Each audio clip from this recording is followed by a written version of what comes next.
Okay, welcome back. This is part 3 of my electric bike build. As you can see, I've took the box off the back. The frame's coming along excellently. As you can see, I've built a proper wooden frame, situated the battery.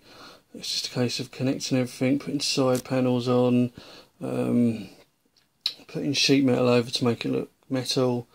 Then after that, it will probably be a case of installing the motor, the battery, the throttle and the controller, which I'm going to try and situate just behind the front wheel in that bottom wooden panel. Hopefully it should be okay.